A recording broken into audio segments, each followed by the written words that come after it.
Welcome to the Undisputed podcast. I'm your host, Joy Taylor. On today's show, should Michael Jordan even bother with Lavar Ball's antics? Plus, Ray Lewis stops by to talk about his advice for Colin Kaepernick. And Charlie Weiss is here to offer his thoughts on the highly touted Texans rookie, Deshaun Watson. Skip, Shannon, let's debate. On Tuesday, Ray Lewis posted a video on social media clarifying his advice for Colin Kaepernick. Let's take a listen. How crazy is I'm just leaving set at Fox and got all of these texts and stuff about all of this Colin Kaepernick stuff and all this stuff. Let me explain something to you guys, all right? I'm gonna be very simple with this. While a bunch of people are talking about this man, Cap, let me tell you something, brother. I pray for you more than you've ever can imagine, all right? Your name is in my Bible. That God gives you the vision that you did. I applaud you for the things that you stood up for.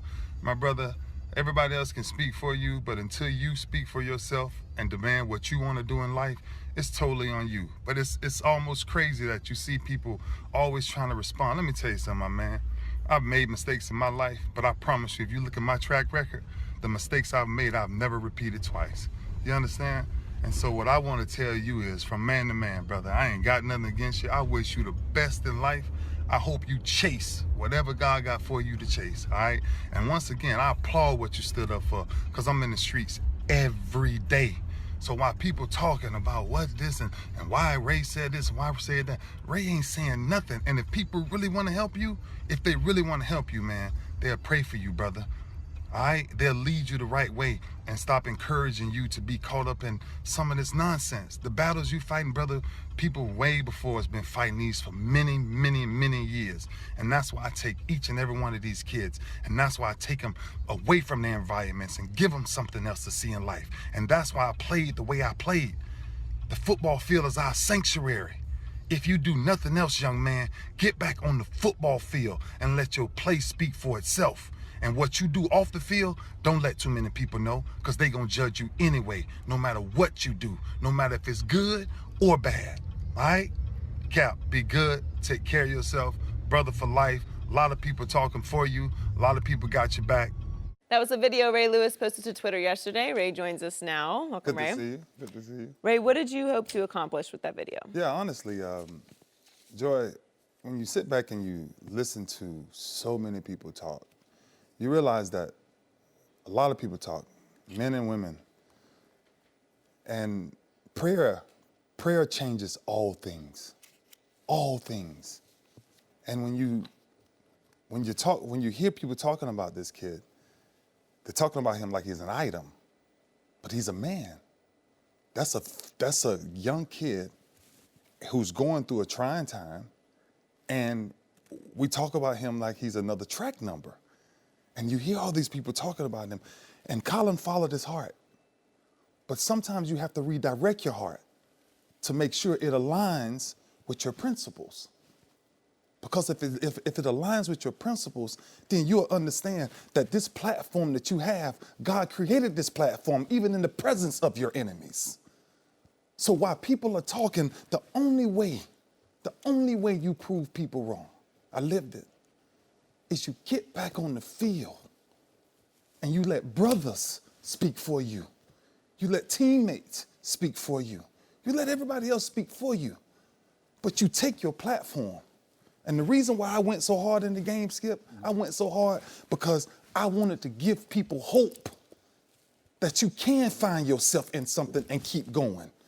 That you don't have to be crucified by everybody and believe everything that they say about you. And a good friend told me this before. He said, Ray, you got a big heart, and you're always trying to help all these people. He said, make all the money you want to make, and then help whoever you want to help. So my message yesterday was simple to him. Get back on the field. Do whatever you got to do to get back on the field and let your God-given ability speak for you. My message was really clear yesterday, and because I don't want to keep talking about this kid like he's an item, because this is this kid's life. And I kind of know what it feels like when everybody got your name in their mouth, but nobody knows facts. Nobody knows your heart. Nobody knows why you really took a real stand for certain things in life. And I think if he does nothing else, I want him to get his fire back again, right? And get away from listening to all of these people who have so much to say. My mother taught me this long time ago. She said, you can put your trust in no man, but you must put all of your trust in God. And if you want to make stands like this, you got to know that God does things in decent and in order. And if you go in order with how you do things in life, then you would never jeopardize the platform. That's where our sanctuary is.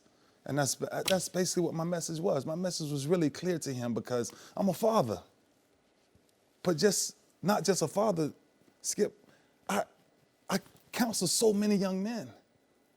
And I'm counseling them to understand the difference between their brand and their identities. Because sometimes we risk the brand because we want to chase a certain identity. But the brand takes mama out of the hood. The brand takes care of grandmother. And that's what you got to protect. So my message is come from a heartfelt place, man, because I see all of this noise being said about them, but nobody knows that I don't know how much sleep he's getting at night. I just don't.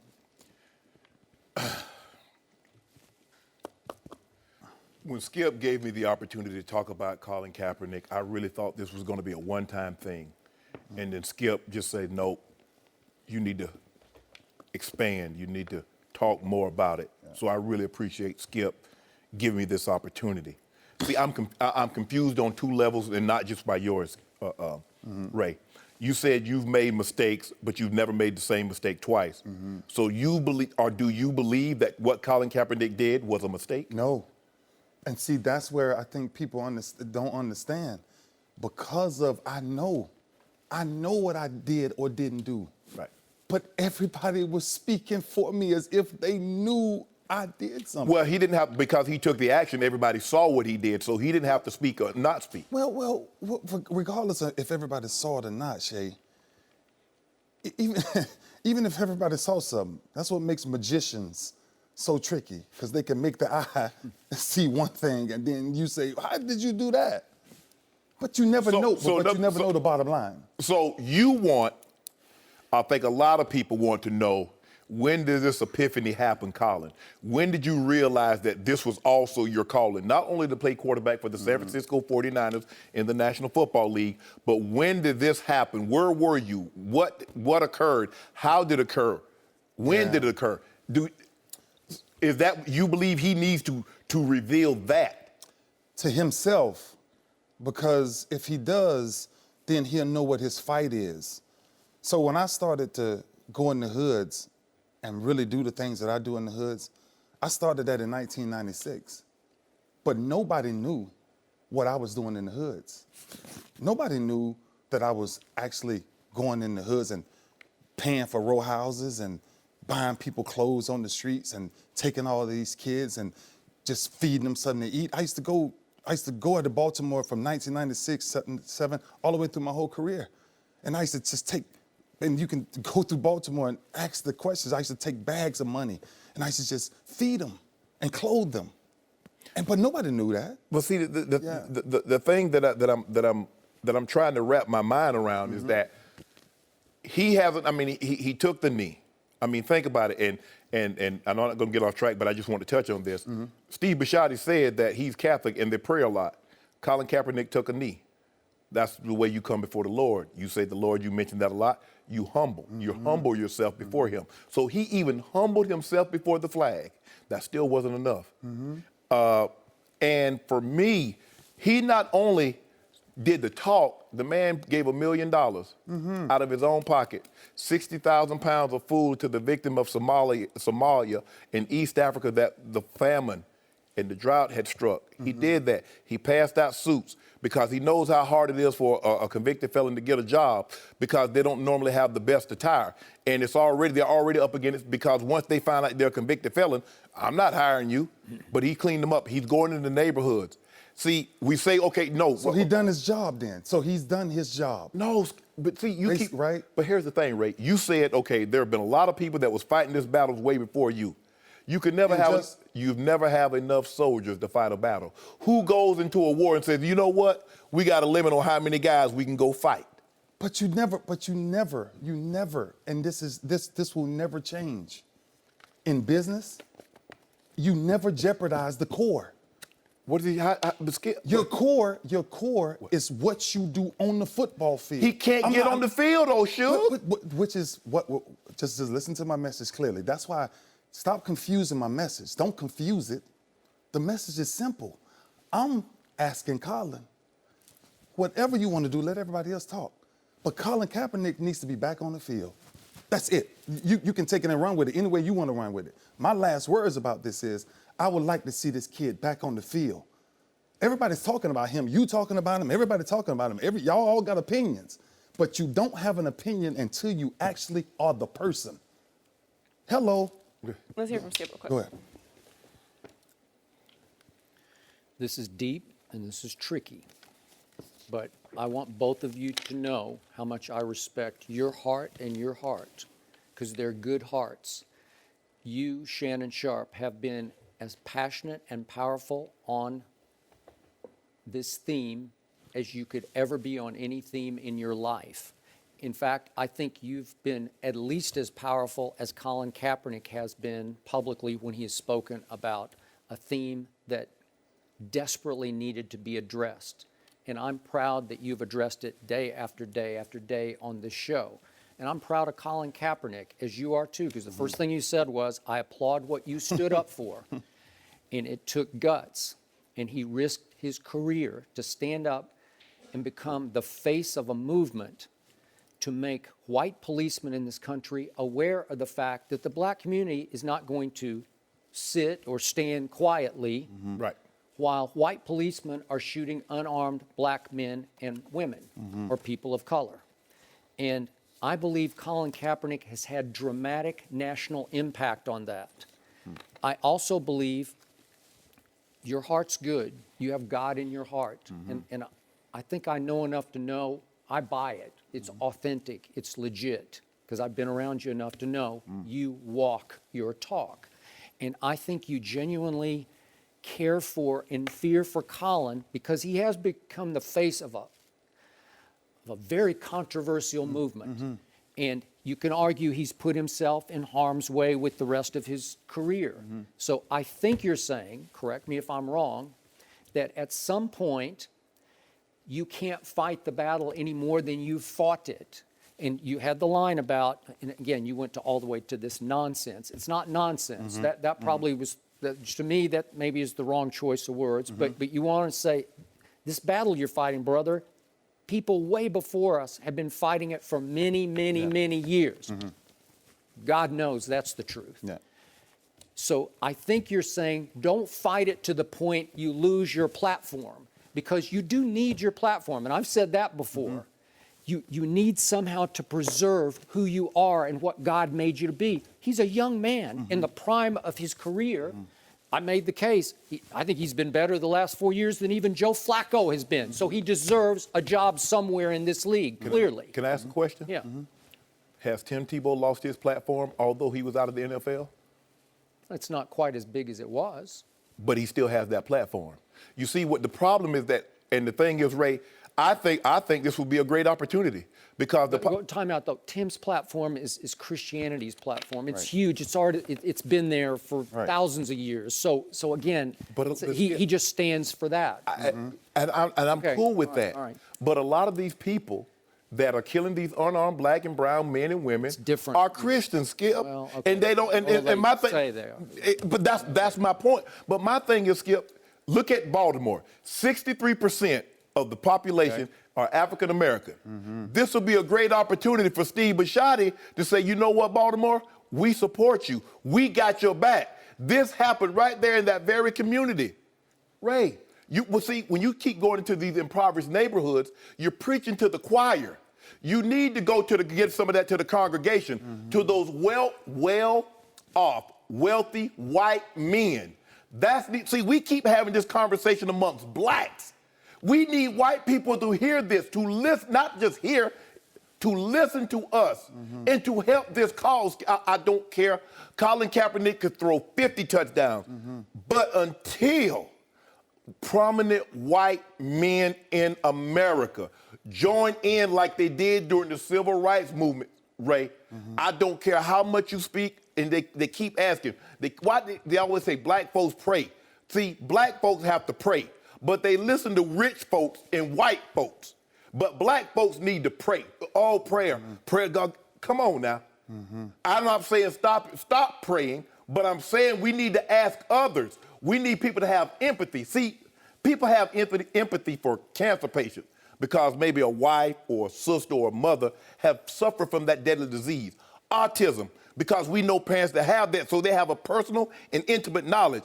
But it takes a person with empathy that's not in that position, that might not face that, to have compassion, to say, you know what, there's a great chance I will never have this happen to me. But to see what they're going through in America, contrary to what you think, if you're in America, these are American citizens. They're black. And we need to show compassion to them like we showed the tsunami victims in Asia, like we show everybody else. Show compassion for the black and brown men and women in this country. I can't not disagree. Prayer will always be my foundation. And to help these communities that you're talking about helping, that's why I went to Kevin Plank and brought the last 3 weeks, almost 250 kids from the ghetto and brought them out to Sagamore to see a sunset, to see that the grass is green, to see that you don't have to go home to violence every day. Bro, I'm in the streets. I get it. Trayvon Martin was killed. I took my sons. I walked the streets for that. Freddie Gray, I took a stand for Freddie Gray. Mike Brown, I went to Ferguson and created jobs. This is what I do. And all I'm telling you is I hear you. And I'm screaming the same thing. Like, get in these urban neighborhoods, get in these black communities and help us figure this out. Because right now, Shay, we're not figuring it out. And that's why I'm saying I don't want to get away from the topic. The topic is, what I was trying to say yesterday was simple. I want to see this kid use his platform that God gave him. And if you want to rally. I sat up under Jim Brown for almost 10 years. I sat up under the forefathers for many years, asking them, how do you attack this? And he told me, just be ready for a fight. Because we've been fighting this fight a long time. So I applaud everything you stand for, you know that. But until we get back to getting this kid on the football field, I fear if we have a voice again. No mercy. Before we move into the next topic, I want to bring in Skip and Shannon to tell you about a great offer for our listeners from Saks Underwear Company. Guys, you may think all underwear is the same, that quality doesn't matter, but it does. Don't put up with a pair that's uncomfortable. You'll end up throwing it out in a few months. Instead, make the switch to the best, Saks underwear. These have it all. Comfortable fabrics with a great supportive design that allows you to move freely no matter what you're doing. They'll put your old pairs to shame. Take it from Shannon, a Pro Football Hall of Famer who's an active guy. Comfort is very important when you work out. You don't want something too snug. You don't want something too loose. You want something that will absorb the moisture, but you feel comfortable in it. And the more comfortable you are when you work out, I believe the longer you will work out. And that's the most important thing. So I am glad I got an opportunity to try Saks Underwear Company, and they're working great for me. Outside Magazine just had an article about how Saks has revolutionized underwear the same way Gore-Tex revolutionized jackets. And it's true. Saks has taken something we all need and made it better. Quality, support, and comfort. Everything you need. We want you to try Saks underwear with our special limited time deal. Go to our URL, saksunderwear.com/undisputed, and you'll get 20% off your first purchase. Pick up a few pairs. That's Saks with 2 X's, SAXX, underwear.com/undisputed for 20% off your first purchase. Thanks, guys. That's saxunderwear.com/undisputed for 20% off your first purchase. That's Sax with 2 X's. One more time, that's saxunderwear.com/undisputed. Now back to the show. No mercy. Steelers defensive coordinator Keith Butler said this year his team will change their strategy against Brady. He said with Tom Brady, you can't let him see the same defense too much during the game, because if he does, then he's not pulling the ball down and he's letting the ball go. The timing is all perfect and he'll eat you up. You've got to make him pull the ball down a little bit and make him freeze where he's not real decisive of where he's going to go with the ball. We can't be vanilla playing him. Not that we were real vanilla when we played him. We tried some stuff, some false blitzes, but they caught us a couple of times. I learned that we've got to play something else besides zone. I think this year we'll play a little more man-to-man with them. Ray Lewis is still with us. Ray, what do you think of Butler's comments? I think he's looking at the top of the food chain. You know, when you look at this, when you look at the schedule before the season, you always look and say, who's going to be there at the end, and how do we beat them, right? You're not skipping over nobody, you're not disrespecting nobody, but you're saying who has been our nemesis every time we play, and it's been Tom Brady. Why? A lot of people who play Tom Brady, and you watch the Super Bowl, he says, coach says, I'm going to go man. I beg to differ just a little bit. The Giants, both times, the Ravens, when they went to New England, we didn't play man. We played zone. Why? If Tom Brady knows you're in a cover 1, cover 3, fire zone blitz, he's already identified the coverage, which means in every one of those, there's a weakness somewhere in every one of those. In a zone, you cover that weakness up, because you can cover up a weak third corner if it's a third corner that he's going at in man coverage. So now, if he's in, that's why most of the time he takes his running back. Him and Peyton are very good at this. They take their running back on a dummy call and just motion him out to see if who's going to chase him. Linebacker or safety chase him. He goes man. And then once they chase him, he's already got where he's going with the ball, because now I know what you're in, right? So what we would do is go more of a man zone, right? To where we just swap responsibilities when you go to the opposite side. So instead of playing man, which he may think you're in, you're still in zone. Zone makes him find pockets. So Brady is a chess player. And if you don't understand chess with him, he will sit there and say, okay, I'm gonna wait. In the Super Bowl, from the first play of the game, the safety of the Atlanta Falcons lined up 35 yards. The last play of the game, he lined up 25, 30 yards. When the last time had Brady threw a pass over 30 yards? Randy Moss. That's it. He's not playing that type of game. So when you insert everybody into the box and you rush 4 men, which is what makes the Giants so dominant, what made the Ravens so dominant, we can rush 4 men and drop 7. So now we're going to drop 7 and switch off of responsibilities and let all that stuff look like it's going to hit. And every time you throw it, we're going to come downhill and we're going to pum, pum, pum. We're going to just knock them out every time. And that's the way you got to play Brady. Now, he's talking about playing Brady in man. Then when all them new weapons he got, Cooks and all those new boys up there, that's another problem. That's another problem, I think. I look at Brady and these great quarterbacks like bartenders. Let's just say, for the sake of argument, Skip, you go to the bar, same bar, once, twice a week for an entire year. After a while, the bartender say, Mr. Bayless, same thing? Yeah. You give Tom. That's it. Yeah, exactly. So they come. That's it. I go to a restaurant, Mr. Sharpe, you're having your same thing? Cranberry ginger ale. No, Henny. I'm saving that for August 26th. Me and Flo are going to be like, by 10, Henny. You ain't never did nothing like that. Hush your mouth. Stop it.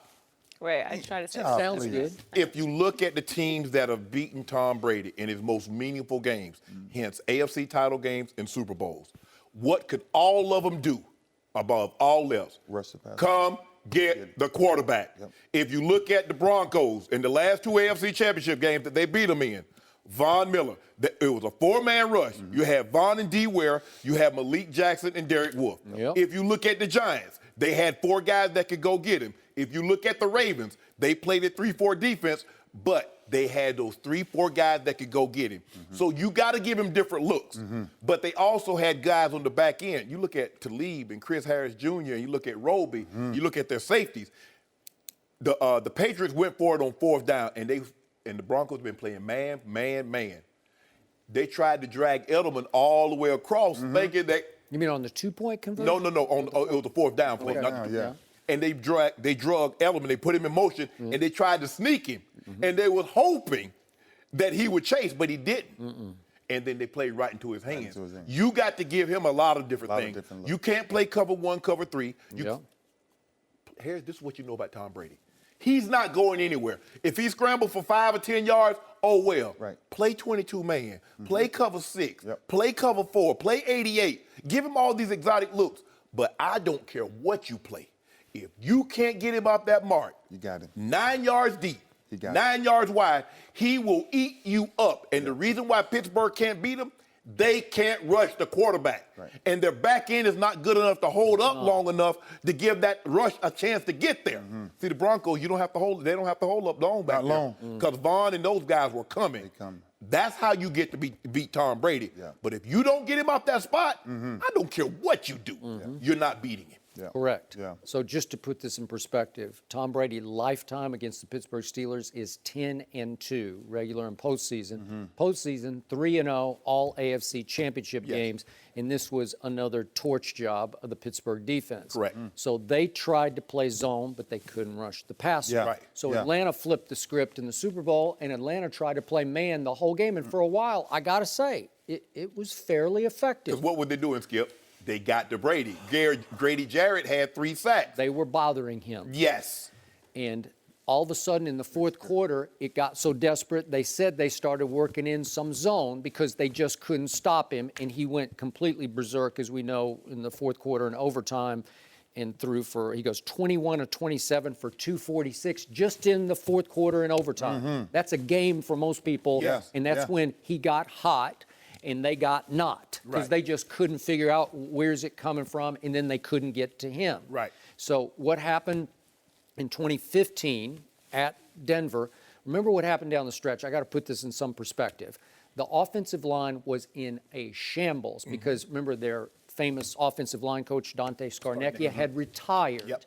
And so they were just out to sea in the offensive line. And the last 2 games were loss, which put them back to Denver. And what happened in the first loss at home? Or was that? No, that was at the Jets. At the Jets, it goes to overtime, and Belichick won the toss and decided to defer in overtime. You got Tom Brady, who just led an 80-yard drive to tie the score, and we're going to kick it off to you.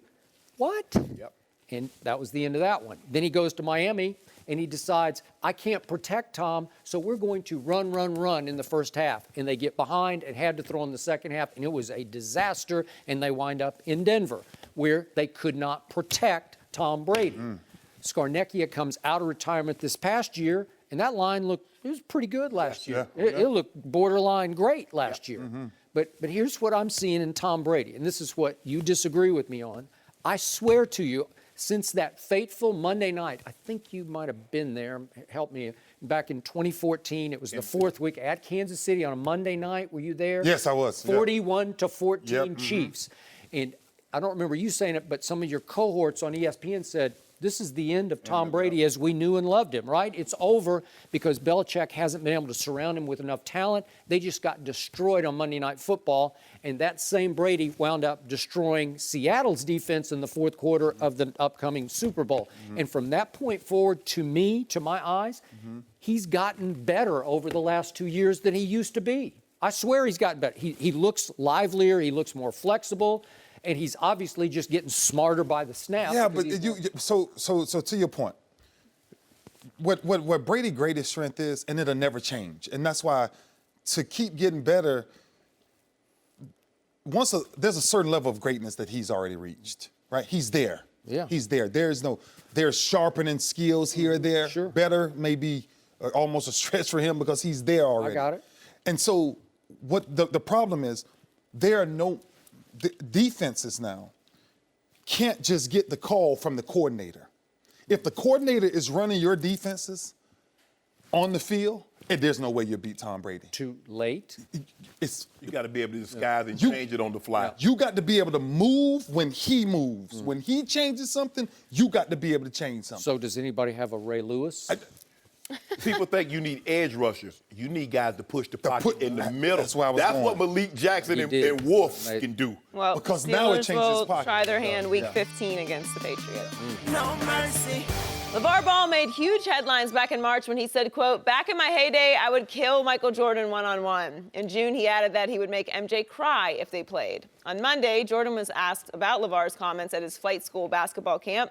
MJ responded, "You got to understand the source. I think he played college, maybe. He averaged 2.2 points a game. Really? It doesn't deserve a response, but I'm going to give you one because you asked the question. I don't think he could beat me if I was one-legged." LaVar responded to Jordan yesterday. Let's take a listen. Look at everybody, man. Everybody used to say, yo, I think Wilt Chamberlain is better than Shaq. I think Oscar Robertson is better than LeBron. Now the story is Michael Jordan, LaVar is better than Michael Jordan. Come on, I ain't even played basketball in the pros, and they talking about me and Michael Jordan. That's what I'm talking about. He talking about beating him with one leg. Well, guess what? I can beat him with one hand. Now we both look like we out there like we can't play. Skip, are you Get it, Bar. surprised that Jordan would respond to LaVar? You have to understand, I speak as what I consider to be the biggest Jordan fan on this planet, and always have been. Yep. Had the great fortune, the pleasure, the honor of getting to know him a little when I covered him in Chicago. So to answer Joy's question, I was shocked. I was incredulous that Michael Jeffrey Jordan, the GOAT, Air Jordan, Jumpman, stooped to respond to LaVar Ball? And Michael tried to stop himself. He's talking to kids at his camp, flight school, and he said, to start off with, it doesn't deserve a response, but I'm going to give it to you anyway because you asked the question. No, it wasn't because the question got asked. Michael just couldn't help himself. He couldn't stop himself because LaVar Ball even got under the GOAT skin. This was LaVar Ball's greatest victory yet. He wins again.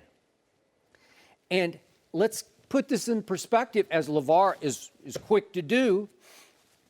The greatest of all time in any sport, Michael Jeffrey Jordan, just responded to a man who failed in his 1 year of D1 college basketball at Washington State, during which he averaged 12 minutes a game, 2 points a game, 2 rebounds a game, and shot 45% from the free throw line. That's not very good, LaVar, 45%. And then he returned home to go to play basketball at Cal State Los Angeles, not exactly D1, and then finally gave up basketball altogether and went to Long Beach City College to attempt to play the game that you were supreme in, football. Yep. And,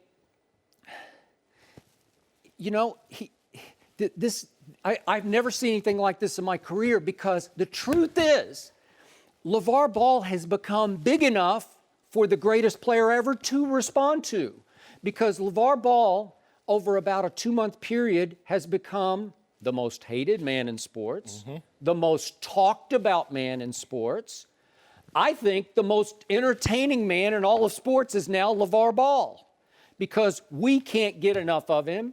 Twitter and social media cannot get enough of LaVar, who just trends almost daily for this outlandish proclamation and this one, this prediction and this proclamation, to the point that, think about this, Shaquille O'Neal, I think one of the 5 greatest basketball players ever, just put out a diss track aimed at LaVar Ball. It is nice, too. What? It's Well, nice. well, there you go. It's so nice. you're buying in, you're validating, right? Yep. And Charles Barkley, the biggest voice in commentary in the NBA, right? Yep. He can't get enough of lashing out, firing back at LaVar Ball. Really? Shaq and Charles Barkley? So here we have Michael Jordan, who won an NCAA championship game with a last-second shot, who won an NBA championship with a last-second shot, stooping to say, he couldn't beat me if I just had one leg. well, we get that. You know, like, we know that. You didn't really need to remind us of that. And here we have a guy in Michael Jeffrey Jordan, and you know this way better than I do, although I wear his shoes every day. I got them on right now. He launched the greatest shoe brand in the history of shoes. Yep. I mean, name a shoe. This is the greatest brand ever. Yep. This is Air Jordan. This is Jumpman, Yep. right? And it continues to thrive and grow, right? Years after he played. And he is stooping to respond to a guy who went completely renegade, who was dismissed as a delusional dreamer, and dared to start his own big baller shoe brand and asked $495 per pair, right? Yep. And became a laughingstock over that. But Jumpman just responded to him. And I think, to me, what happened yesterday out of the lips of Michael Jeffrey Jordan was the ultimate validation for Lavar Ball. Way to go. I congratulate Lavar. We know him from this show, but this was, Lavar, this was your ultimate achievement. Way to go. Joe, ask me that question again. Shannon, are you surprised that Jordan would respond to Lavar? Absolutely not. And I told you, Skip Bayless. Now, not only did I'm gonna take Michael last. Charles Barkley has responded, and LeBron James has responded to one Lavar Ball. Now, you said this would be beneath Michael Jordan's dignity. He would rise above it. He would never stoop to such to respond to somebody. What did he do, Skip? He responded just like I told you he would. You did? Yes. I don't remember Because that. you know why? Because do you think they would openly mock Michael Jordan? Do you think someone would say the thing? So we're going back to defending your guy again. Shannon Sharpe strikes again. Skip, don't do me like this. It all has to be about LeBron. No. Born on December 30th, whenever it was. 1984. 1984. To Go one ahead. glow. Go ahead. I call it glow. You can go by glow. February 6th, 1968. February 4th, 1968. But anyway, Skip. Oh, my God. Skip, I told you, Michael Jordan is a competitor. And let me tell you why I told you, do you think somebody would have did this to what Steph Curry did to LeBron? We'll also talk about that too. Do you think someone would have done that to Michael Jordan? I said, absolutely, Skip. You know why? Because we just had a 50-year-old man that's never played NBA basketball, got one Michael Jeffrey Jordan to respond to him. Now, if you think LaVar Ball can rile up Michael Jordan and have something to say, you don't think NBA players, had they had social media back then, would have said anything? Of course they wouldn't. They would not have. You LaVar are Ball out did of it. your mind. LaVar Then Ball you did don't it. get it. But they don't have to play each other. LaVar doesn't have to worry about Michael taking him to the rack tonight in the United Center. Yeah, he was going to drop 48 anyway, so now what, he's going to score 52? Yeah, he's going to score 62. Okay, doesn't matter. Hey. It doesn't matter. I saw him obliterate people for the slightest indiscretion. Think he would make up things about John Calipari when they played the New Jersey Nets. I remember when LeBradford Smith hit him up for 36 points one night. They played in the back-to-back, and Michael come back the next night and have 35 at the half. He was the ultimate. Nobody would have dared. Nobody. But see, when you do that, to do what Steph did to your guy? Are you kidding me? Even though Steph says, I didn't mean it. Yeah, baloney. But Skip, when you're the ultimate competitor, things get you riled up. Why do you think Kevin Durant, we're going to discuss Kevin, that's why he responded. We are going to discuss that. Because they can get you going. And Michael Jordan is the ultimate competitor. Now, Michael would take it a step further. He's so competitive, he would actually play LaVar Ball, but he got to play him for money. He would have to put up $1, $2, $3 million. He's not going to play him for free. He's not going to do it for no charity. Michael Jordan, he wants your pride. That's what he plays for. But see, LaVar made a mistake. See, LaVar was thinking Michael B. Jordan. You know the one that was the Black Panther? No, he wasn't. Yeah, that's what. No. He got his alphabets mixed up. No, He was thinking Michael B., not Michael Jeffrey Jordan. That's all, Skip. It's just a Freudian slip. He didn't mean it. I think Michael B. Jordan could probably be LeBron. Yo, no, Leo Michael, the one that's gonna be Black Panther. That's and Creed. That Jordan is what the one LaVar was talking about. No. He wasn't talking about this guy Skip with the Jumpman logo. He was. No, he wasn't, Skip. And he got his goat. He got the goat of the goat. And I told you, I told you it could happen. See, you look at and you talking about idolatry. You always get on me, the idolatry that you show one Aaron Rodgers. You should be ashamed of yourself. Well, you should, because he's 5-6 in the playoffs since his Super Bowl win. But my facts speak for me. But you make it seem like Michael is some kind of machine, that he doesn't have emotions and people can't say and do things. Of course he has emotion. That's why he socked Steve Kerr in the eye. It's Lavar Ball. Who is he? What is he? So he's got a son who's going to be great. And I believe if they'd have had social media back then, Michael Jeffrey Jordan would have been on it. I also believe Larry Bird, as much junk as Larry Bird talked, he'd have been on it, Skip. He would Skip, not you're a have. product of your environment. No. And social media is the thing right now. No way would Larry Bird get have him, done LaVar. it. He'd be so above that. LaVar got the greatest, LaVar Ball. Here's a guy 6 months ago, before the start of the new year, we didn't even know existed. And he got what you call the greatest basketball player ever to lace up gym shoes to respond to him. Ooh, get him, LaVar. You know why LaVar does get people to respond? Because there's always some truth in his outlandish comments. There's always the fact that his number one son is validating him as we speak, getting better and better through the summer league. Looks like he's going to put the Lakers back on the map. Not the playoff map this year. Yes, he will. They're going to be in the playoffs. They're going to be the 8th seed. But the point is that when he first went after Michael Jeffrey Jordan, I can beat you. He said he would kill him one-on-one. He's always got to go way over the top to get everybody's attention. And as LaVar is the first to say, it's all entertainment. He knows exactly what he's doing, and he's rubbing our noses in it while he's doing it. But in this case, remember what he said. I'm too big. Now, this would be in his heyday, that LaVar says he would be too big and too strong for Michael Jordan. I would back him in. I would shoot a left-handed hook or a little right-handed hook, little jump hooks, and I would call, what did he say? I would call a foul on every play. So this is unrefereed one-on-one sort of street ball, right? Yeah. And he would take the ball back out and take the ball back out, and he would wear down Michael physically. And he said he would have to start making every outside shot because I would take him to the rim again and again and again. Okay, but let's look at the facts. After LaVar went to Long Beach City College and changed sports, what happened? The Jets signed Lavar Ball. They brought him in. Pete Carroll signed Lavar Ball and brought him in and immediately said, let's send him to our developmental league, the London Monarchs, and the European League, the World League. And LaVar was pretty good for the Monarchs and came back on the practice squad. Then he went to the Panthers practice squad, but he changed from defensive end when he was first signed under Pete Carroll to under Rich Kotite in the Jets. They made him a tight end. Correct. 6'6", I don't know exactly the weight, but I'm going to guess 260-ish, somewhere in there. Maybe bigger. He's big bone man. No, I think probably back then, Skip, probably Maybe. 20 years ago, he probably was around 245. Okay, maybe. Somewhere in there, but he is a big man. He's a big man, yeah. Okay, so there's a nugget of truth in that he could take, in his prime, a skinnier Michael. They're about the same height, 6'6". But he would cause him some problems down low if it's unrefereed. I get that. Would he kill him? No, he wouldn't kill him because this man destroys everybody he's ever played. But, Skip, here's the thing.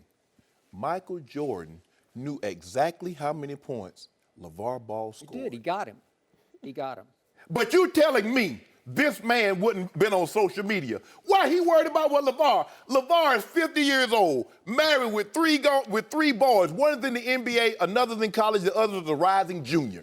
He got the greatest basketball player of all time to respond to him. You know why? And to know his stats. You know why? Why is unimportant? LaVar Ball has become the Michael Jordan of sports talk. Has he not? Hey. Does not everybody want him on their show? But I was trying to tell you, Skip, that he could get that he could get Michael Jordan to respond. And the way this social media, because here, this is how it works, Skip. Even if they're not in the locker room, somebody's going out to eat. Somebody's going training, they're in the club. Man, could you beat Michael? Man, I'm going to kill Michael when we see him this year. And those are going to get back to him. But you see those eyes? They brown. That's from all, like cognac and cigars. They'd have been fire red. Are you ripping him? No, I ain't got no problem. You just took a shot at Michael Jeffrey Jordan? You see those eyes? I can't really see his eyes. I can see. I know. But I'm I telling think you, they're just shaded. You know, I think they're half closed. No, they half closed. They half closed. That's some, some like good old that old hen dog, that old hen, and them cigars on the golf course. And he fiery. You know what? He might call him out again. You know what? Yeah, I'll give you this much. If there had been social media in 1996, 7, and 8, as they won their last 3 of the 6 championships, maybe Michael would have gone after some people on social media, but nobody would have dared to go after him. Skill. They would not. Yeah, they go after everybody. Listen, I witnessed this. A kid named Corey Benjamin got drafted. It was late in the first round, but he was the Bulls' first-round pick after Michael went to the golf course and, quote-unquote, retired that time in between that and the Wizard stop. Remember this? So he was out. He was out of shape. He's playing golf. He's smoking cigars. And Corey Benjamin dared to say on draft night, it's too bad that Michael retired because I could have taken him one-on-one. So Michael waited until the next season started, and early in the season, he showed up unannounced at a Bulls practice run by one Tim Floyd, the new Bulls coach, in place of Phil Jackson. Didn't even know Tim, and walked out on the floor with the media gathered because he wanted the media to witness what was about to happen. And he said, Coach Floyd, would you mind if I pulled one of your players aside? And Tim Floyd's like, no, you just do, because he basically owned the building. And Still does. He points to Corey Benjamin and says, I want you right now. And they set the rules. I think they're going to play to 20 by 2s or whatever, and they're going to play 3 games. And I witnessed 3 games of complete annihilation and destruction of poor Corey Benjamin. And at this point, Michael was going on 30. He was 36, going on 37. And it was absolute humiliation at the highest degree because the kid didn't have a prayer. And he just wanted to show everyone, and that's when I knew Michael was going to come back. He wanted to show the kids of that day's NBA, that would be 1999 NBA, I'm still here and I ain't going no place. And you don't got me. I got you. Skip, I played a very, very physical game, the game of football, which is a lot more physical than even basketball. It is. Even in the 70s and 80s and 90s, even today's football is more physical than what they played. I've seen guys talk trash to Ray Lewis. Ray Lewis could dislodge grown men from the ball. And you think they would talk to Ray, but they're going to be afraid to talk to Michael Jordan because all he's going to do is score 50 points? And you talk about a man that can break your arm, break your leg? I get what you're saying, but there's something about being humiliated for 48 minutes in an NBA game on a big stage where you can't save yourself. I get it. You would have fear of physical harm done to you by Ray Lewis. You remember what Rashard Mendenhall said? Happened to be on, I'm going to run through Ray Lewis. I ain't afraid of that Baltimore defense. They hand him the ball. First play, crack, done for the year, broke his shoulder blade. That's what Ray Lewis was capable of doing. Okay, as much as I admire the great Ray Lewis, and he will join us here in a few minutes, he was not Michael Jordan. Sorry. I guarantee you, more people were afraid of Ray because... I disagree. Man, please. Sorry. Child, please. No. Look at the eyes. Oh, they got back. I'm not a child. I'm a man. Skip. Man, please. Skip, look at this. Look at his eyes. He on that old Ray Shard. Lavar also said that he was better than Rob Gronkowski as well. Yeah, he said he's better tight than the Gronk. You know that he ain't say nothing about your boy. He's spreading the love around. You know what? You're beneath but his Rob, Rob is better than you. Rob's the greatest. It's like all encompassing. You know Like if he mentions Rob, it's Even like everybody you else. acknowledge. Lavar took a shot at Mike. He ain't see come see your boy. Cause he know his boy got there. Skip. Lip Spartan champion. Skip, what happened? You don't rank. Skip, what happened? You're a guy that you said that this stuff is above him. He would rise above it. This is beneath him. LeBron, why would you respond? KD, why would you respond? Shannon, now, I've seen a lot of careers ruined with that very thing. We're about to talk about this. No mercy. Yesterday, Durant posted a question on his YouTube account asking, narrative or skill, which one matters to you? Someone responded to Durant and said, LeBron is just better than you. It's just facts. Durant responded with a simple, nah. Shannon, what do you think about Durant's response? I don't have a problem with it. And I believe in Kevin Durant's heart and in his mind, he believes that he's a better player than LeBron James. What social media has done, it has allowed people that would have never been able to come in contact with a celebrity or professional, whatever the case may be. It's allowed you to have interaction. And in the same token, it's allowed the players and the celebrities and entertainers to have contact. It still astounds and confounds me that a player of Kevin Durant's magnitude and now achievement, Finals MVP, first ring, driving force of a team that lost to your team last year, that achievement and that magnitude would stoop to actually respond to some nobody whose username is Joe Deasy. That was a conversation we had yesterday about Kevin Durant responding to a YouTube user.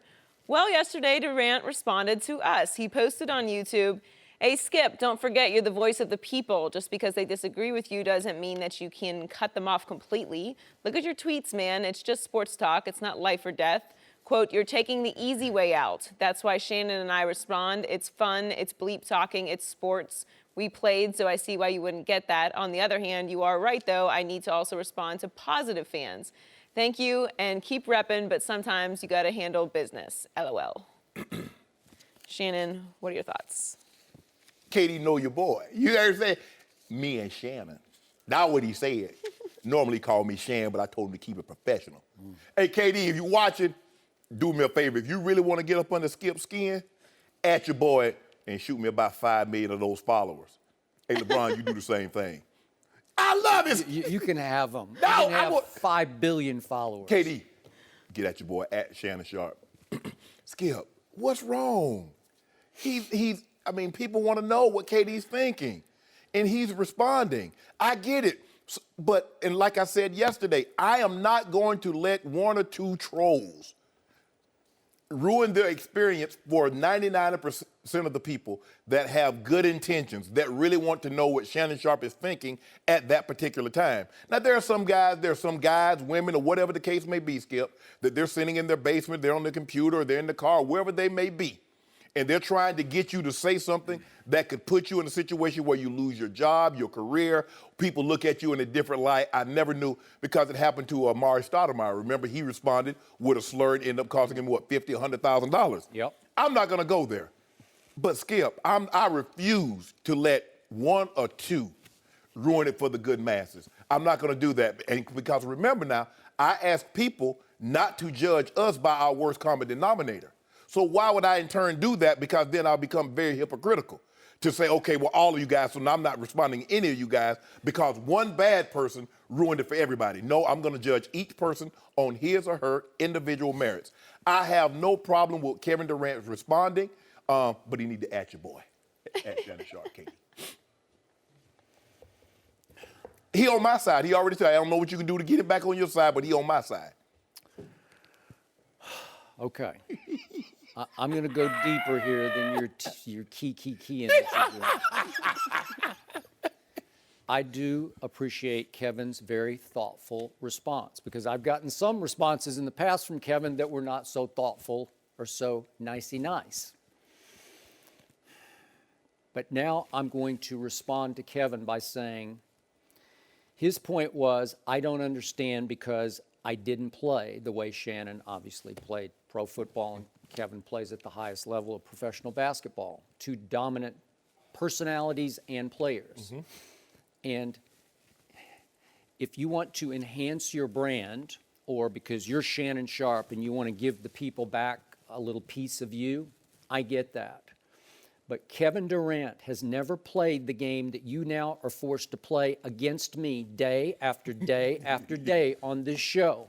And it's a very different game than Kevin has ever experienced on a basketball court, because it is hard. If I may say so myself, and I think after a year on this job, we're almost to our first year. Yes. Wouldn't you agree and admit to the fact it's a battle, man? It's relentless. Because, Skip, the thing was, I was blessed with a lot of God-given ability. But the things that you have to research here, and you have to have your thoughts prepared, and then you have to have a retort or a response to what you're going to say. It's all encompassing. I mean, basically my life is papers and internet and columns and reading, because we're going to talk about something, and I need to know exactly what I'm talking about, and I need to know exactly how and what I want to say. how you feel. Yes. What is your opinion? Yes. Because I'm going to call you on your opinion. Correct. And I'm going to hold you to your opinion. Correct. Till death do you part from that opinion, which Yes. has happened a number of times on this show. Maybe one. I mean, Maybe Chiefs, a couple times. Steelers, maybe So, Seattle. soon after Twitter started, I did exactly what you and Kevin do now. I responded. I read my ats, my mentions, my responses from people from all over the world, and I found I started taking them to heart. This is back in May of 2009 until probably about the spring of 2010. I did that. And I began to lose on the air because I did that. I started letting what one guy in Des Moines, Iowa said stick in my psyche and in my craw for the rest of the day and into the night. And occasionally I found myself doubting myself because of what that one guy said. You know, maybe he's right. Maybe I should back off a little bit here. Maybe I should give up on this opinion. Wrong. You cannot give up on what your instincts are telling you on this show. Correct. And it's not easy. And if you go to Twitter every day and open up your psyche, we're just human beings, and you get bombarded with people saying, wrong, wrong, wrong, wrong, wrong, you are liable to buckle and fold the next day on air. And I'm not going to name any names, but trust me on this. I saw a number of careers at ESPN. I was there for 13 years. I saw a number of careers hampered, I might even go so far as to say, in my view, ruined by Twitter prisoners, because they let the naysayers create doubt in their mind, and they started to doubt themselves, and they lost their nerve on air, and then they lost their verve, their spirit on air, and they began to shrink on air and get wishy-washy on air. I'm talking about commentators, debaters, and also moderators who began to lose their conviction because, oh, what are they saying today? Maybe I don't look good today. Maybe my hair's not right. Maybe I should change my hair. Maybe I should be a little more between the lines. Maybe I should, until you become a bundle of doubting nerves about yourself. I've seen it happen, and I didn't want to fall prey to that and victim to that, because if you go back and try to fight Twitter, you're going to lose, because it's a never-ending, unwinnable battle. There are too many of them out there. So I understand what Kevin's saying. Don't cut yourself off from, but I need the courage, you laugh at my expression, but I need the courage of my convictions. So all I can give back is, when we go on the road, I will stay after a show for however many hours it takes to give a piece of myself to every person who sat there after the show. You and you can ask Ernestine to a fault. If we go out on Friday night or Saturday night, or we go to the mall for that matter, and people corral me and they want to talk about LeBron or Kevin Durant or whoever, I will stand there for 20 minutes doing a veritable talk show with people, because I care about them and how much they believe in our show and how faithful they are in viewing our show. And Ernestine will get so upset with me. This is my time. You can't do this to me. Nope, it's their time. Okay, so how does this work? You have to try to be a little ahead of the curve on who's going to win and who can play or who cannot play. Right. So I'm going to just throw a couple of quick examples at you, where if I let Twitter change my mind or give me my opinion, I would fail. Tim Tebow, I said before the draft, I trusted my instincts on this. I liked enough of what I saw, just of the competitor who was Tim Tebow. I thought he threw it well enough that I said before the draft, simply this: I would take him at the bottom of the first round, and if you put him in his college offense, which is a lot to ask, he can win games in the National Football League. Period, end of story. No Pro Bowls, he can win games. I could have looked like an absolute fool and idiot on that until at 1-4 he got his chance. What if he'd fallen completely on his face? No, they won the first game in overtime at the Dolphins. And he was off to the races. And he didn't just do it for a couple of games. He took a 1-4 team to the division title and beat Ben Roethlisberger in a home playoff game. Well, that's all I said he could do. And if you kept giving him a chance, I believe he would have kept on keeping on. They led the NFL in rushing because they went to the spread option with Willis McGahee. You know what happened. Yes. Okay, but you have to do that. You have to commit to that. And then on LeBron, it it was hard on me from the start, but I saw some flaws in LeBron that you don't want to acknowledge, but I saw them, and I Everybody stuck has with them. them. Yep. Okay, I get that. But I hung in there with my flaws, and I got bombarded by friends of mine at ESPN. You got to back off. I can name 20 basketball analysts. You got to back off. You're wrong about this. And then that 2011 finals happened against Dallas, and the chosen one became the frozen one. And from that point on, we saw some of the flaws. He's obviously an all-time great player, but he has some flaws and frailties. And again, I hung in with my opinion, and I was right about that. And then on like a Dak Prescott, I told you, I'm going on my gut instinct. I've been doing this for a long time. I saw him in a preseason game, the first one, and I told you, I've never seen a rookie with that kind of poise and command as he had. And it began to manifest itself through the year. And I was sold after 2 games. He's going to be really good, top-level good. You hung in with Carson Wentz. I said, I don't love Carson Wentz. And over time, if I went on Twitter every day, I might have been unconvinced of my opinion. You know why they can't get me off my opinion? Because I grew up in rural South Georgia in 1,000 square foot with cement floors and cinder blocks.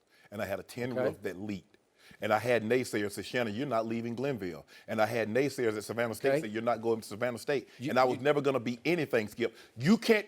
But you can't look to Twitter for your opinion. I don't You need. can't. You Skip. can't. They will lead you astray. They'll lead you down the wrong path. Skip. You have to trust that voice inside you. I validated my grandmother getting on a train and coming to get me from Okay. Chicago. I validated Glenville High School. I validated Savannah State. I validated the Baltimore Ravens and the Denver Broncos for believing in me. And some people believed in me no matter what. And I'm cool with it. Skip, I don't expect, nor do I want everyone on my side, because then I have nobody to compete against. So it doesn't bother me, Skip. You can't let someone, if I can't let someone's opinion of me change me. Okay. It's not what they see, it's what do I see. But it creeps into your psyche, and you start to let them define you. And nobody can define Shannon Sharpe except Shannon Sharpe. And that's what, Skip, think about it. I'm from rural South Georgia with a heavy Southern, colloquial dialect. If I let people, I can't understand you. You're a mush mouth from the Fat Arabs. All that being said, Skip, guess what? I got a degree. I'm well off. I'm on a national show sitting across from one Skip Bayless. That doesn't bother me, Skip. I'm still me. You have to trust you have high IQ. You were blessed. Yes. You had not good. You had great upbringing. I did not have. So I envy what you had with your grandfather and grandmother, whom you quote regularly on the show. And they are incredibly wise. And they taught you correctly in ways I was out to see. I was the oldest with 2 wrecks for parents. So I give you that. And you should trust that and hang on to it. Yes. But I was taught early on, I had to listen to myself because I got to survive. And so trust what I would call my God voice. You know, whatever that little thing is, whatever you want to call that thing in the back of your psyche, listen to it and hang on to it, and don't give up on it when Lonzo Ball plays one bad Summer League game to start off with. Don't back off. Hang tough. If you believe Lonzo's going to be transcendent, as I do, special, hang in. And then we started to see him turn around and start to look like Lonzo Ball that I thought he was going to be. Last thought, Kevin Durant. I got to go back 6 years ago, 7 years ago. Because I was the biggest Kevin Durant fan. I predicted when he was at the University of Texas for his single year, he would win multiple scoring titles in the NBA because I'd never seen anything quite like nearly 7 feet with what wingspan, like 7'5". 7.5, Yeah. And the skill to shoot threes, I'd never seen anything like it. I got ridiculed on air for that opinion. How could you? And then they lost in the NCAAs, pretty early to USC. It was the second-round game. Yeah, he's really great, isn't he? Well, he's going to be. And right away, as Russell got drafted and came along, Russell started taking a lot of Kevin's shots. And I started to say on the old show, this is out of bounds. Kevin, you got to stand up and say something. And Kevin blasted me publicly and said, quote unquote, he doesn't know basketball. He doesn't know what he's talking about. Again, trying to defend his little brother, Russell Westbrook. And then what happened? He left. He left. Okay. So I had to hang with my instincts on this because I always defended Kevin. I didn't like it that he blasted me, and I didn't like it at all that he said I don't know anything about basketball because I do know a little something about basketball. It don't matter to me. It doesn't matter to me. Guys can call me out. well, you don't know, you didn't play position. And you get that a lot, Skip, especially even in football, because they feel if you don't play the quarterback, you can talk about any other position, but you can't talk about the quarterback position unless you played it or you coached it. That is true. That's hogwash. Y'all don't tell me what to say. I don't care who it is. Yeah, exactly. So, Skip, they don't worry me. I got turtle skin. This thing, I'm tough. Good. Quit reading. Well, no, I can't. I hit somebody. How'd we do? What are they saying on Twitter right now? Yeah. We won't get into what's on my mentions, but I think that, because we don't get crazy around here, I think that maybe what Kevin is dealing with, he's been critiqued his entire career, and I'm sure people have been coming at him on social media since he's had it. But this particular change going over to the Warriors has been an uptick in critiques and all of that. At your boy, Shannon Sharpe. Give me about 5 million Twitter followers. Hey, Skip. Maybe Skip you will can give not him bother some you advice again. on his Instagram since he posts the same 3 pictures every day. Who? You. What I post? What I? Food, shoes, suit. What about the dogs? And the dogs. The dogs are cute, though. You should put more of the dogs up. Post pictures? Yeah. No mercy. The Texans traded up 13 spots to pick Deshaun Watson with the 12th overall pick in the draft. Watson is currently behind Tom Savage on the depth chart, but yesterday, Coach Bill O'Brien praised his rookie quarterback. Let's take a listen. Deshaun, for a rookie, is really way ahead of any rookie quarterback I've been around, and so it's been fun. I think it's been good, and it has to keep going. And Deshaun went out there today and made some plays today, which was good to see. So I think everybody's really working hard to get better. We're joined by 4-time Super Bowl winning coach Charlie Weiss. Charlie, welcome back to Undisputed. Thank you. How good can Deshaun be if he starts right away? All I can tell you is this. I was at the Alabama game 2 years in a row. The last 2 years, national championship game. Alabama arguably has one of the best defenses in the country the last 2 years, and he just tore them up twice. And I wasn't any fluke now. This wasn't just roll out to the right and roll out to the left. Right. He stood there in the pocket and just tore them up. Okay, and I sat there and looked at those 2 games in person because my kid was working at Alabama. And I said, this kid has got something special.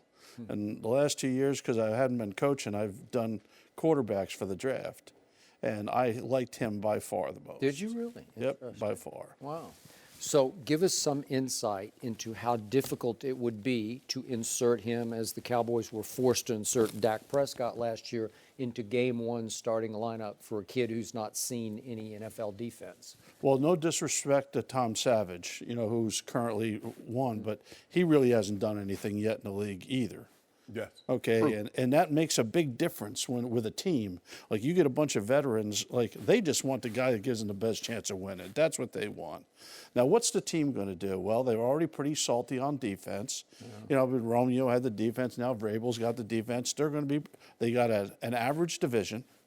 There's no clear-cut favorite in the division. Right. You could argue for all 4 teams. There's no clear-cut favor. So if you take a guy and you play complimentary football and don't ask him to go score 40 points a game, I don't see why he couldn't play. Real quick, how much did it help when you guys obviously were forced to go to Tom Brady before we knew who Tom Brady really was?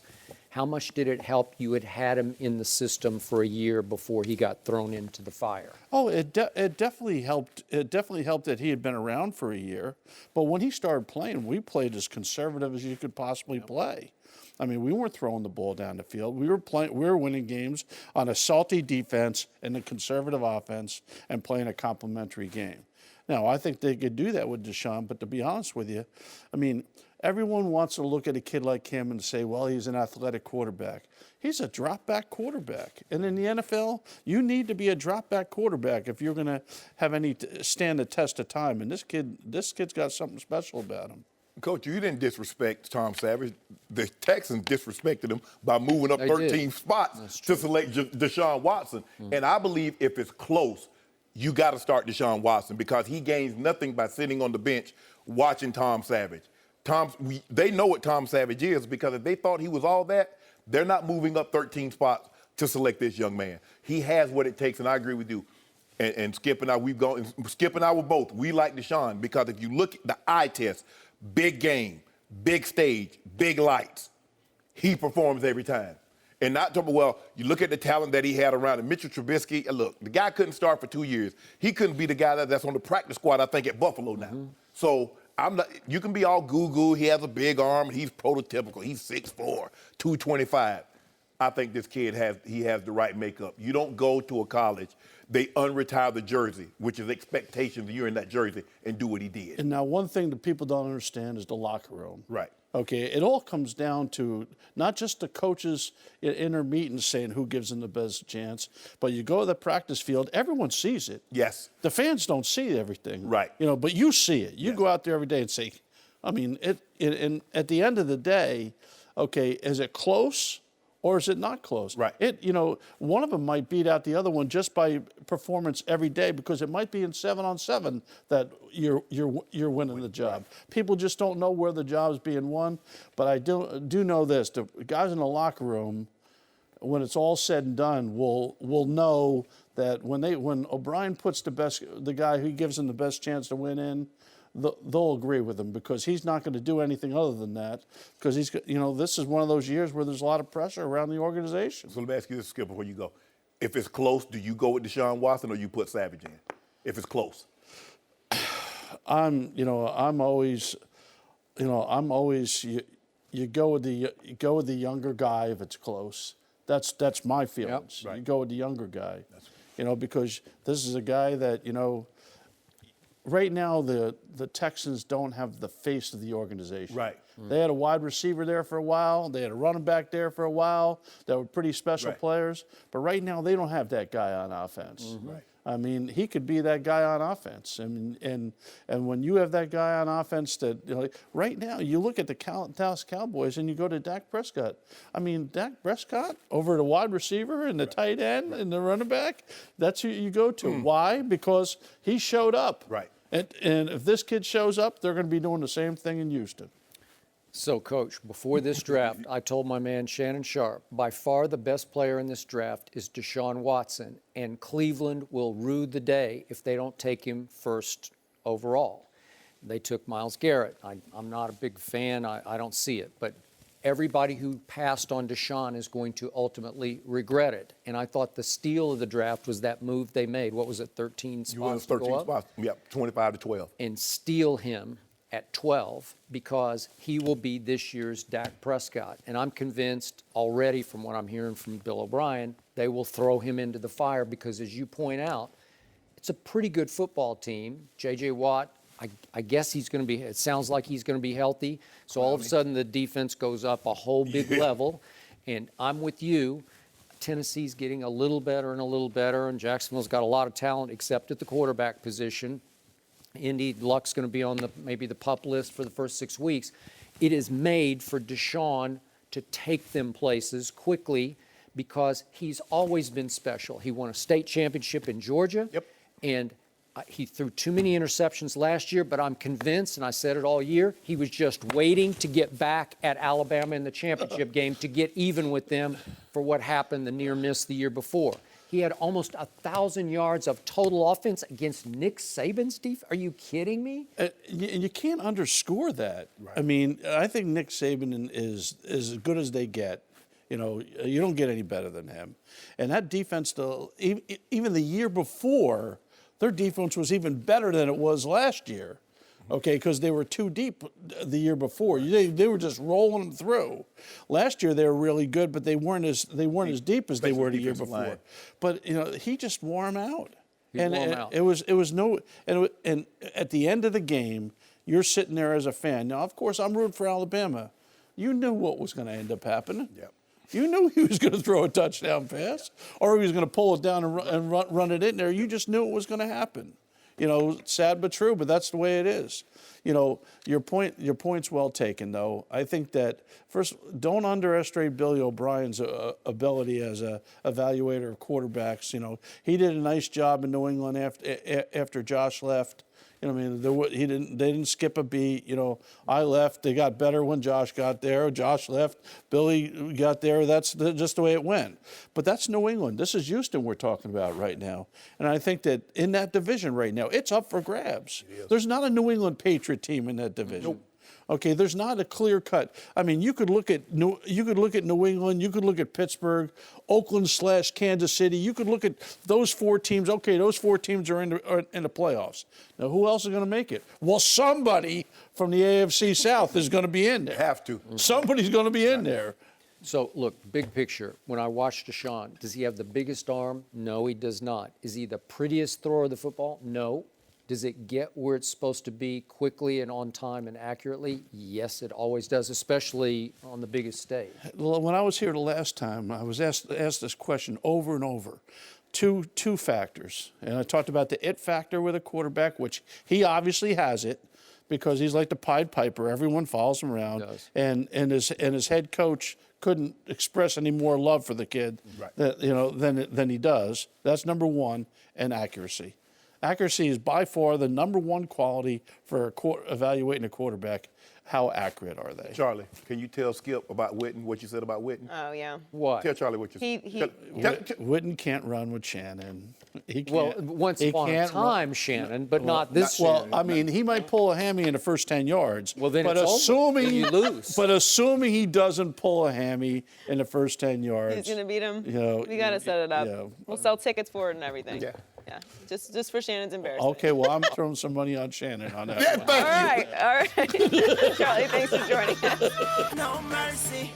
Thanks for listening to the Undisputed Podcast. I'm Joy Taylor. We're back again tomorrow morning at 9:30 Eastern. We'll see you then. Fox Sports 1 of 1.